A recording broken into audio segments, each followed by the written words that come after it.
Hey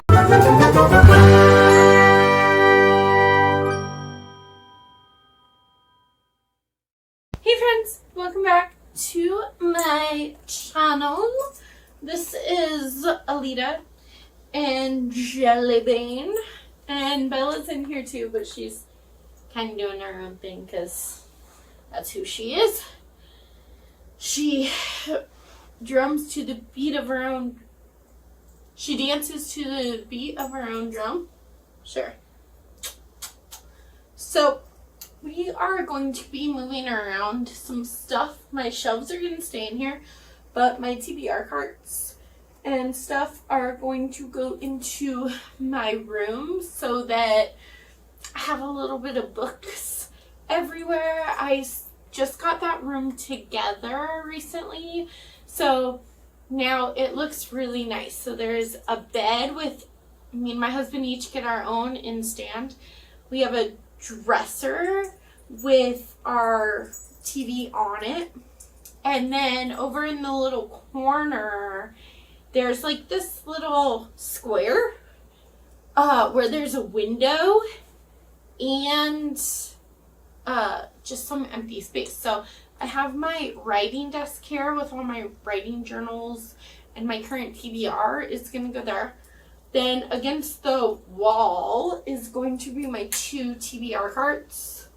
There were 3, you are right, but my third one is now a planter outside. And these 2 will be moved in there. And I have another shelf on this side. So there's going to be like books and desks and stuff everywhere. I already have all like my reference material, teaching books, and witchcraft books and things like that in there. But I thought the first shelf on my one shelf in there, the top one is basically full of my husband's books. And then I get the other 2 shelves plus my carts. And I just feel like that way I can film from anywhere in the house almost. I mean, technically I can anyway, but now I don't know. It makes sense to me. So, for that, we have already done like the unhaul project, which I talk about in a different video. I will just link the entire Veda playlist right here, so go watch all of them. Come hang out with me, and yeah. So for today's video though, we have my new set of self-destructing books. So I would really love if you would trash all the books so that I don't even want to read them anymore. That would be like make me so happy. I kind of got this inspiration from Paige from Pages with Paige. I'll link her channel down below or up here in the cards.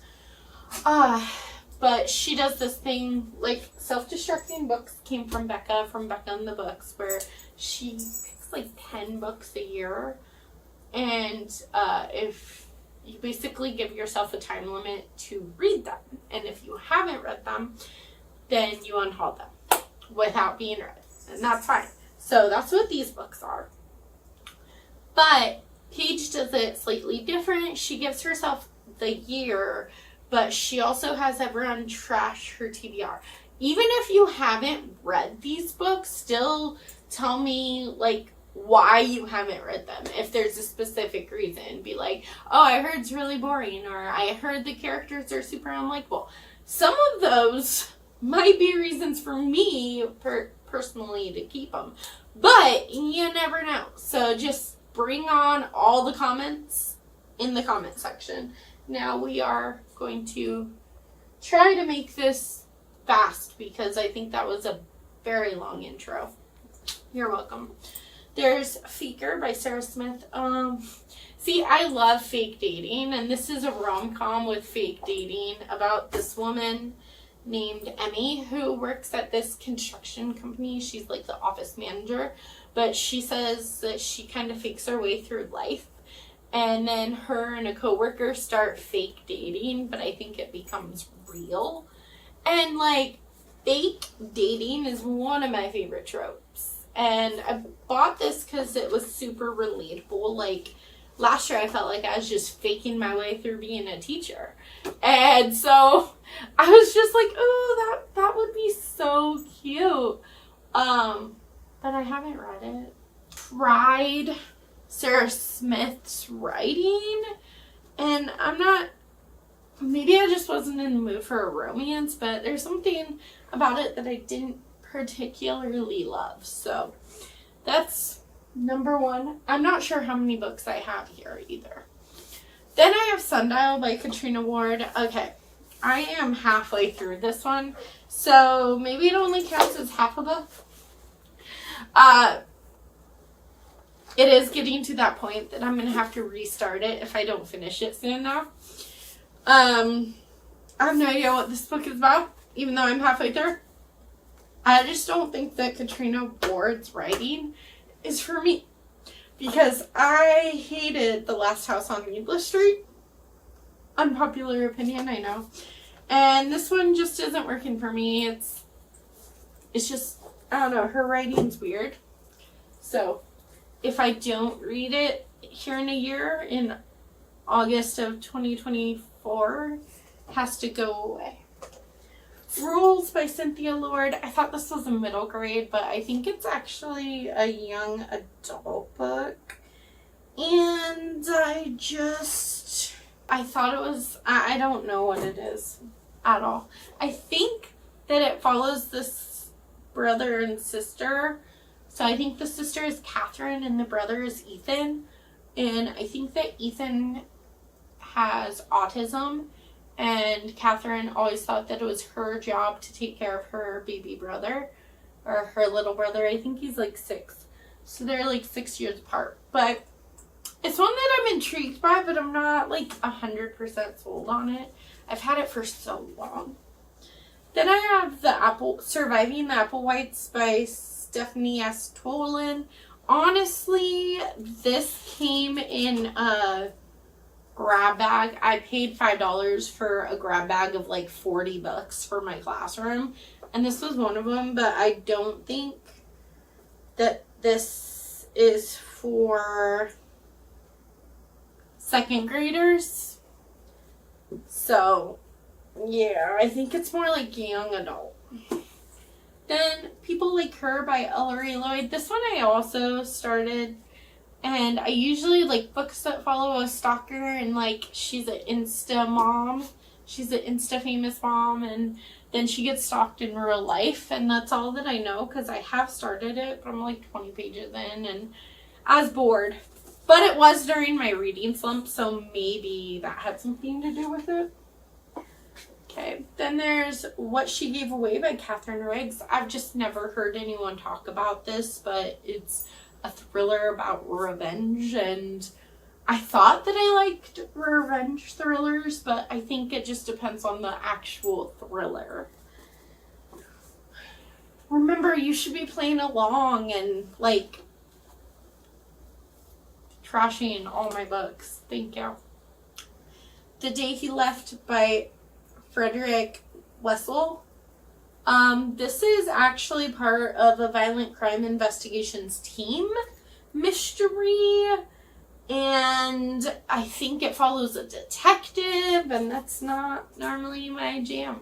I apparently didn't look at that one well enough before I grabbed it. It just sounded intriguing, I guess.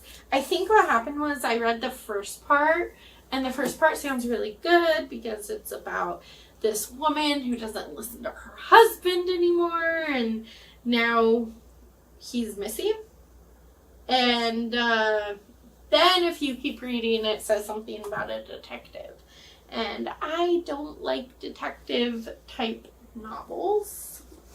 Then there's A Night Twice as Long by Andrew Simmet. This is a young adult, hard-hitting contemporary. I just don't read a lot of young adult books anymore, so that's why it's on this list. Then there's After I'm Gone by Laura Lippman. I feel like I've tried to read from Laura Lippman's or like her books before, and I didn't love it. But this one is also a detective novel.